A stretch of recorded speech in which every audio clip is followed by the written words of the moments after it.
नमस्कार। आकाशवाणी चंडीगढ़ तो प्रदेशक खबरों नाल मैं जसपाल सिंह गुलाटी। पहला इस बुलेटिन दीआं झोड़वीआं खबरां।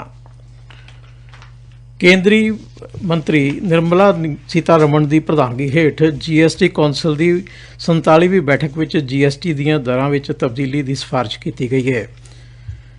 खजाना मंत्री हरपाल सिंह चीमा ने कहा कि भ्रिष्टाचारियों नूं बख्शिया नहीं जाएगा, कानून अपना काम कर रहा है। पंजाब विधान सभा विच ਅੱਜ ਵਿਰੋਧੀ ਧਿਰ ਵੱਲੋਂ ਇੰਦਰਾ ਗਾਂਧੀ ਅੰਤਰਰਾਸ਼ਟਰੀ ਹਵਾਈ ਅੱਡੇ ਲਈ ਬੱਸਾਂ ਚਲਾਉਣ ਦੀ ਇਜਾਜ਼ਤ ਨਾ ਦੇਣ ਦਾ ਦਿੱਲੀ ਸਰਕਾਰ ਤੇ ਦੋਸ਼ ਲਾਇਆ ਗਿਆ ਹੈ। ਹੁਣ ਖਬਰਾਂ ਵਿਸਥਾਰ ਨਾਲ। ਚੰਡੀਗੜ੍ਹ ਵਿੱਚ ਕੇਂਦਰੀ ਖਜ਼ਾਨਾ ਅਤੇ ਕਾਰਪੋਰੇਟ ਮਾਮਲਿਆਂ ਬਾਰੇ ਮੰਤਰੀ ਨਿਰਮਲਾ ਸੀਤਾਰਮਣ ਦੀ ਪ੍ਰਧਾਨਗੀ ਹੇਠ ਹੋਈ ਵਸਤੂ ਅਤੇ ਸੇਵਾ ਕਰ ਕੌਂਸਲ ਦੀ 47ਵੀਂ ਬੈਠਕ ਵਿੱਚ ਜੀਐਸਟੀ ਦੀਆਂ ਦਰਾਂ ਵਿੱਚ ਤਬਦੀਲੀ ਬਾਰੇ ਸਿਫਾਰਿਸ਼ਾਂ ਕੀਤੀਆਂ ਗਈਆਂ। ਵਸਤਾਂ ਅਤੇ ਸੇਵਾਵਾਂ ਦੀਆਂ ਵਸਤੂ ਅਤੇ ਸੇਵਾ ਕਰ ਦਰਾਂ ਵਿੱਚ ਕੀਤੀਆਂ ਗਈਆਂ ਸਿਫਾਰਿਸ਼ਾਂ ਅਨੁਸਾਰ ਛਪਾਈ, ਲਿਖਣ ਅਤੇ ਡਰਾਇੰਗ ਲਈ ਇਸਤੇਮਾਲ ਹੋਣ ਵਾਲੀ ਸਿਆਹੀ, ਚਾਕੂ, ਕਟਿੰਗ ਬਲੇਡ, ਕਾਗਜ਼ ਕੱਟਣ ਵਾਲੇ ਚਾਕੂ, ਪੈਨਸਿਲ, ਸ਼ਾਰਪਨਰਾਂ, ਬਲੇਡ, ਚਮਚੇ, ਕਾਂਟੇ, ਕੜਛੀਆਂ, ਸਕਿਮਰ, ਬਿਜਲੀ ਨਾਲ ਚੱਲਣ ਵਾਲੇ ਪੰਪਾਂ, ਸੈਂਟਰੀਫਿਊਗਲ ਪੰਪਾਂ, ਟਿਊਬਵੈੱਲ, ਟਰਬਾਈਨ ਪੰਪਾਂ, ਸਬਮਰਸੀਬਲ ਪੰਪਾਂ ਅਤੇ ਬਾਈਸਿਕਲ ਪੰਪਾਂ ਅਤੇ ਜੀਐਸਟੀ ਦੀ ਦਰ 12% ਤੋਂ ਵਧਾ ਕੇ 18% ਕਰਨ ਦੀ ਸਿਫਾਰਿਸ਼ ਕੀਤੀ ਗਈ ਹੈ।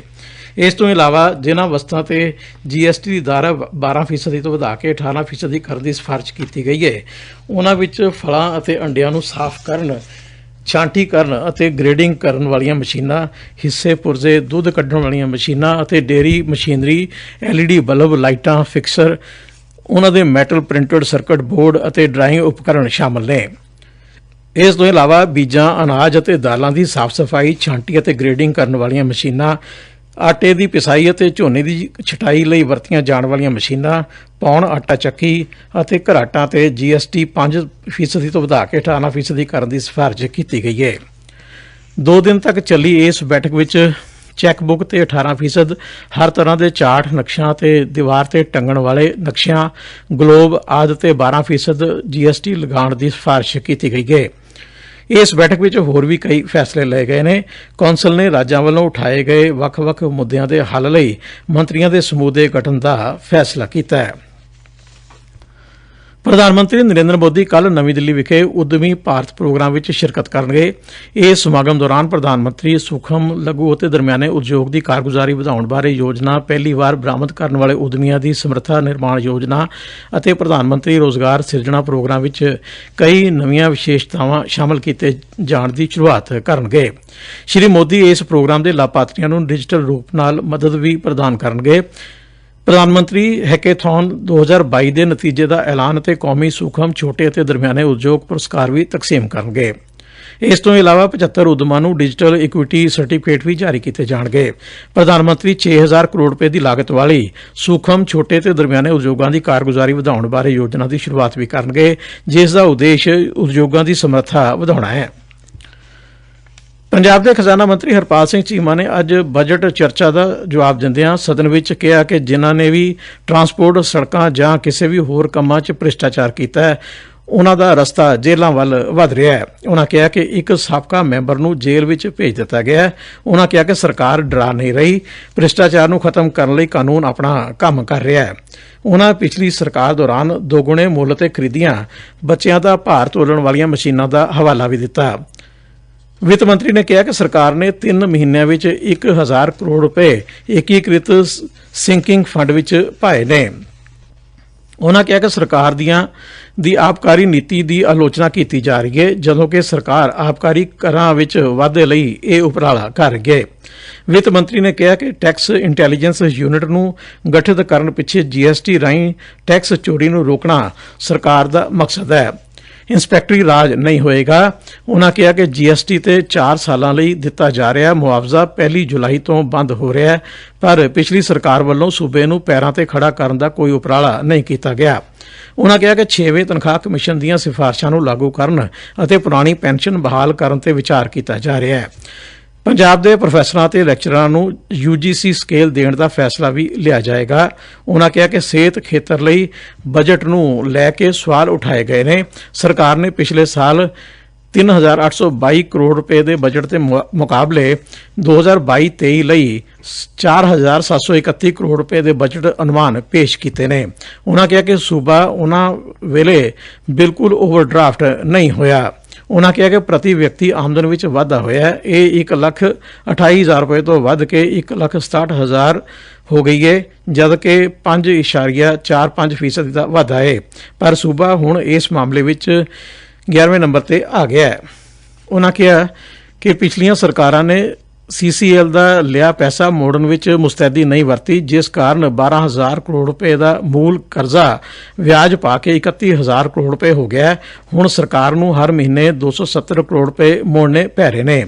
ਉਨ੍ਹਾਂ ਦੱਸਿਆ ਕਿ ਕੇਂਦਰ ਸਰਕਾਰ ਨਾਲ ਗੱਲ ਕਰਕੇ ਇਸ ਤੇ ਲੱਗ ਰਿਹਾ ਵਿਆਜ 8.25% ਤੋਂ ਘਟਾ ਕੇ 7.35% ਕਰਵਾਇਆ ਗਿਆ, ਜਿਸ ਨਾਲ ਸੂਬੇ ਨੂੰ 3,000 ਕਰੋੜ ਰੁਪਏ ਦਾ ਲਾਭ ਹੋਏਗਾ।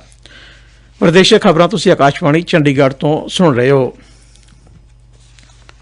ਵਿਧਾਨ ਸਭਾ ਵਿੱਚ ਅੱਜ ਪ੍ਰਸ਼ਨ ਕਾਲ ਦੌਰਾਨ ਸਰਕਾਰੀ ਬੱਸਾਂ ਨੂੰ ਪੰਜਾਬ ਤੋਂ ਇੰਦਰਾ ਗਾਂਧੀ ਅੰਤਰਰਾਸ਼ਟਰੀ ਹਵਾਈ ਅੱਡੇ ਤੱਕ ਚਲਾਉਣ ਤੋਂ ਪਿਛਲੀ ਸਰਕਾਰ ਨੂੰ ਰੋਕਣ ਦਾ ਮੁੱਦਾ ਉਠਾਉਂਦਿਆਂ ਵਿਰੋਧੀ ਧਿਰ ਦੇ ਆਗੂ ਪ੍ਰਤਾਪ ਸਿੰਘ ਬਾਜਵਾ ਨੇ ਸਵਾਲ ਕੀਤਾ ਕਿ ਉਦੋਂ 2018 ਵਿੱਚ ਦਿੱਲੀ ਸਰਕਾਰ ਵੱਲੋਂ ਕਿਹੜੇ ਕਾਨੂੰਨ ਤਹਿਤ ਬੱਸਾਂ ਨੂੰ ਹਵਾਈ ਅੱਡੇ ਤੇ ਜਾਣ ਤੋਂ ਰੋਕਿਆ ਗਿਆ ਸੀ ਅਤੇ ਹੁਣ ਕਿਹੜੇ ਕਾਨੂੰਨ ਤਹਿਤ ਇਹ ਇਜਾਜ਼ਤ ਦਿੱਤੀ ਗਈ ਹੈ।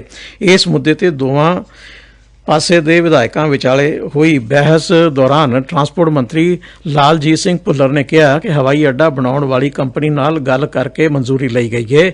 ਵਿਰੋਧੀ ਧਿਰ ਦੇ ਆਗੂਆਂ ਨੇ ਦੋਸ਼ ਲਾਇਆ ਕਿ ਪਿਛਲੀਆਂ ਸਰਕਾਰਾਂ ਨੂੰ ਇਹ ਬੱਸਾਂ ਚਲਾਉਣੋਂ ਰੋਕਿਆ ਗਿਆ, ਜਿਸ ਨਾਲ ਸੂਬੇ ਨੂੰ 25 ਕਰੋੜ ਰੁਪਏ ਦਾ ਘਾਟਾ ਪਿਆ। ਸਾਬਕਾ ਟਰਾਂਸਪੋਰਟ ਮੰਤਰੀ ਅਮਰਿੰਦਰ ਸਿੰਘ ਰਾਜਾ ਵੜਿੰਗ ਨੇ ਕਿਹਾ ਕਿ ਸਰਕਾਰ ਸਦਨ ਵਿੱਚ ਆਪਣੇ ਕਹੇ ਅਨੁਸਾਰ ਸੁਪਰੀਮ ਕੋਰਟ ਵੱਲੋਂ ਦਿੱਲੀ ਦੇ ਅੰਤਰਰਾਜੀ ਬੱਸ ਅੱਡੇ ਤੋਂ ਅੰਤਰਰਾਸ਼ਟਰੀ ਹਵਾਈ ਅੱਡੇ ਤੱਕ ਦੂਜੇ ਰਾਜਾਂ ਦੀਆਂ ਬੱਸਾਂ ਬੰਦ ਕਰਨ ਬਾਰੇ ਆਦੇਸ਼ ਪੇਸ਼ ਕਰੇ ਅਤੇ ਨਾਲ ਹੀ ਹੁਣ ਸੁਪਰੀਮ ਕੋਰਟ ਦਾ ਉਹ ਹੁਕਮ ਵੀ ਮੇਜ਼ ਤੇ ਰੱਖੇ ਜਿਸ ਨਾਲ ਇਹ ਆਗਿਆ ਦਿੱਤੀ ਗਈ ਹੈ। ਉਨ੍ਹਾਂ ਕਿਹਾ ਕਿ ਵੱਖ-ਵੱਖ ਸਮੇਂ ਦੇ ਟਰਾਂਸਪੋਰਟ ਮੰਤਰੀਆਂ ਵੱਲੋਂ ਦਿੱਲੀ ਸਰਕਾਰ ਨੂੰ ਲਗਭਗ 13 ਵਾਰੀ ਚਿੱਠੀਆਂ ਲਿਖੀਆਂ ਗਈਆਂ ਸਨ, ਪਰ ਉਨ੍ਹਾਂ ਵੱਲੋਂ ਇਜਾਜ਼ਤ ਨਹੀਂ ਦਿੱਤੀ ਗਈ। ਉਨ੍ਹਾਂ ਕਿਹਾ ਕਿ ਇਸ ਲਈ ਭਾਰਤੀ ਏਅਰਪੋਰਟ ਅਥਾਰਟੀ ਨੂੰ ਵੀ ਲਿਖਿਆ ਗਿਆ ਸੀ ਅਤੇ ਉਨ੍ਹਾਂ ਵੱਲੋਂ ਇਹ ਜਵਾਬ ਮਿਲਿਆ ਸੀ ਕਿ ਦਿੱਲੀ ਸਰਕਾਰ ਨਾਲ ਗੱਲ ਕਰੋ, ਉਹ ਬੱਸਾਂ ਚਲਾਉਣ ਦੀ ਇਜਾਜ਼ਤ ਦੇ ਸਕਦੀ ਹੈ। ਇਸ ਤੋਂ ਬਾਅਦ ਸਿਫਰ ਕਾਲ ਦੌਰਾਨ ਵਿਰੋਧੀ ਧਿਰ ਦੇ ਆਗੂ ਪ੍ਰਤਾਪ ਸਿੰਘ ਬਾਜਵਾ ਵੱਲੋਂ ਪੰਜਾਬ ਦੇ ਟਰਾਂਸਪੋਰਟ ਮੰਤਰੀ ਵੱਲੋਂ ਲਿਖੀਆਂ ਚਿੱਠੀਆਂ ਦਾ ਵੇਰਵਾ ਦਿੱਤਾ ਗਿਆ ਅਤੇ ਸਦਨ ਦੀ ਮੇਜ਼ ਤੇ ਰੱਖਿਆ ਗਿਆ। ਪੰਜਾਬ ਵਿਧਾਨ ਸਭਾ ਵਿੱਚ ਅੱਜ ਸਿਫਰ ਕਾਲ ਦੌਰਾਨ ਵਿਰੋਧੀ ਧਿਰ ਦੇ ਆਗੂ ਪ੍ਰਤਾਪ ਸਿੰਘ ਬਾਜਵਾ ਨੇ ਵਿਰੋਧੀ ਧਿਰ ਦੇ ਵਿਧਾਇਕਾਂ ਵੱਲੋਂ ਬੋਲਣ ਵੇਲੇ ਕੈਮਰਾ ਉਨ੍ਹਾਂ ਤੇ ਨਾ ਰੱਖਣ ਦਾ ਮੁੱਦਾ ਉਠਾਇਆ, ਜਿਸ ਤੇ ਸਪੀਕਰ ਨੇ ਭਰੋਸਾ ਦਿੱਤਾ ਕਿ ਇਸ ਗੱਲ ਦਾ ਖਿਆਲ ਰੱਖਿਆ ਜਾਏਗਾ ਕਿ ਅਜਿਹਾ ਨਾ ਹੋਏ। ਸਿਫਰ ਕਾਲ ਦੌਰਾਨ ਹੀ ਵਿਧਾਇਕ ਹੈਨਰੀ ਜੂਨੀਅਰ ਨੇ ਮੂੰਗ ਦੀ ਦਾਲ ਘੱਟੋ-ਘੱਟ ਸਮਰਥਨ ਮੁੱਲ ਤੇ ਨਾ ਖਰੀਦੇ ਜਾਣ ਦਾ ਮੁੱਦਾ ਉਠਾਇਆ। ਉਨ੍ਹਾਂ ਕਿਹਾ ਕਿ ਲਗਭਗ 93,000 ਕੁਇੰਟਲ ਮੂੰਗ ਦੀ ਦਾਲ ਮੰਡੀਆਂ ਵਿੱਚ ਆਈ, ਜਦੋਂ ਕਿ ਸਿਰਫ 9,902 ਕੁਇੰਟਲ ਦਾਲ ਹੀ ਸਰਕਾਰੀ ਅਦਾਰਿਆਂ ਵੱਲੋਂ ਖਰੀਦੀ ਗਈ, ਜਦਕਿ 38% ਮੂੰਗ ਦੀ ਦਾਲ ਘੱਟੋ-ਘੱਟ ਸਮਰਥਨ ਮੁੱਲ ਤੋਂ ਘੱਟ ਮੁੱਲ ਤੇ ਕਿਸਾਨਾਂ ਨੂੰ ਵੇਚਣੀ ਪਈ। ਉਨ੍ਹਾਂ ਕਿਹਾ ਕਿ ਸਰਕਾਰ ਨੂੰ ਕਿਸਾਨਾਂ ਦਾ ਘਾਟਾ ਪੂਰਾ ਕਰਨਾ ਚਾਹੀਦਾ ਹੈ ਅਤੇ ਇਹ ਯਕੀਨੀ ਬਣਾਉਣਾ ਚਾਹੀਦਾ ਕਿ ਆਉਣ ਵਾਲੀ ਮੂੰਗ ਦੀ ਫਸਲ ਘੱਟੋ-ਘੱਟ ਸਮਰਥਨ ਮੁੱਲ ਤੇ ਖਰੀਦੀ ਜਾਏ। ਸਿਫਰ ਕਾਲ ਦੌਰਾਨ ਵਿਰੋਧੀ ਧਿਰ ਦੇ ਆਗੂ ਪ੍ਰਤਾਪ ਸਿੰਘ ਬਾਜਵਾ ਨੇ ਕਿਹਾ ਕਿ ਸਰਕਾਰ ਵੱਲੋਂ ਭ੍ਰਿਸ਼ਟਾਚਾਰ ਨੂੰ ਲੈ ਕੇ ਪਰਚੇ ਦਰਜ ਕਰਨ ਦੀ ਜੋ ਗੱਲ ਕੀਤੀ ਜਾ ਰਹੀ ਹੈ, ਉਸ ਲਈ ਅਧਿਕਾਰੀਆਂ ਦੀ ਵੀ ਕਿਤੇ ਨਾ ਕਿਤੇ ਜ਼ਿੰਮੇਵਾਰੀ ਤੈਅ ਹੋਣੀ ਚਾਹੀਦੀ ਹੈ। ਉਨ੍ਹਾਂ ਕਿਹਾ ਕਿ ਵਿਜੀਲੈਂਸ ਵੱਲੋਂ ਸਾਰੀ ਫਾਈਲ ਨੂੰ ਧਿਆਨ ਵਿੱਚ ਲਿਆਉਣਾ ਚਾਹੀਦਾ ਹੈ। ਇਸ ਦੌਰਾਨ ਭਾਰਤੀ ਜਨਤਾ ਪਾਰਟੀ ਦੇ ਵਿਧਾਇਕ ਅਸ਼ਵਨੀ ਸ਼ਰਮਾ ਨੇ ਧਾਰ ਬਲਾਕ ਦੇ ਵਿਕਾਸ ਅਤੇ ਇਸ ਖਿੱਤੇ ਵਿੱਚ ਵਸੇ ਲੋਕਾਂ ਤੋਂ ਜੰਗਲਾਤ ਮਹਿਕਮੇ ਵੱਲੋਂ ਰਿਹਾਇਸ਼ ਦੀਆਂ ਥਾਵਾਂ ਖਾਲੀ ਕਰਾਉਣ ਦਾ ਮੁੱਦਾ ਉਠਾਇਆ। ਕੰਢੀ ਖੇਤਰ ਵਿੱਚ ਪਹਿਲਾਂ ਹੀ 24 ਘੰਟੇ ਨਿਰਵਿਘਨ ਬਿਜਲੀ ਸਪਲਾਈ ਦਿੱਤੀ ਜਾ ਰਹੀ ਹੈ। ਬਿਜਲੀ ਮੰਤਰੀ ਹਰਭਜਨ ਸਿੰਘ ਨੇ ਵਿਧਾਇਕ ਨਰੇਸ਼ਪੁਰੀ ਦੇ ਪ੍ਰਸ਼ਨ ਦੇ ਉੱਤਰ ਵਿੱਚ ਸਦਨ ਨੂੰ ਇਹ ਜਾਣਕਾਰੀ ਦਿੱਤੀ। ਇੱਕ ਪੂਰਕ ਪ੍ਰਸ਼ਨ ਦੇ ਉੱਤਰ ਵਿੱਚ ਉਨ੍ਹਾਂ ਕਿਹਾ ਕਿ ਇਲਾਕੇ ਵਿੱਚ ਵੱਖਰੀ ਲਾਈਨ ਬਾਰੇ ਵਿਭਾਗ ਅਤੇ ਮੁੱਖ ਮੰਤਰੀ ਨਾਲ ਗੱਲ ਕਰਕੇ ਵਿਚਾਰ ਕੀਤਾ ਜਾਏਗਾ। ਵਿਧਾਇਕ ਰਾਜਕੁਮਾਰ ਚੱਬੇਵਾਲ ਦੇ ਕੰਢੀ ਖੇਤਰ ਵਿੱਚ ਖੇਤੀਬਾੜੀ ਲਈ ਬਿਜਲੀ ਦੀ ਵੱਖਰੀ ਸਪਲਾਈ ਕੀਤੇ ਜਾਣ ਦਾ ਮੁੱਦਾ ਉਠਾਉਣ ਤੇ ਖੇਤ ਮੰਤਰੀ ਨੇ ਦੱਸਿਆ ਕਿ ਕੰਢੀ ਇਲਾਕੇ ਵਿੱਚ 75 ਖੇਤੀਬਾੜੀ ਸਬੰਧੀ ਫੀਡਰ ਵੱਖ ਕੀਤੇ ਗਏ ਨੇ ਅਤੇ ਇਨ੍ਹਾਂ ਫੀਡਰਾਂ ਰਾਹੀਂ 24 ਘੰਟੇ ਬਿਜਲੀ ਦਿੱਤੀ ਜਾ ਰਹੀ ਹੈ।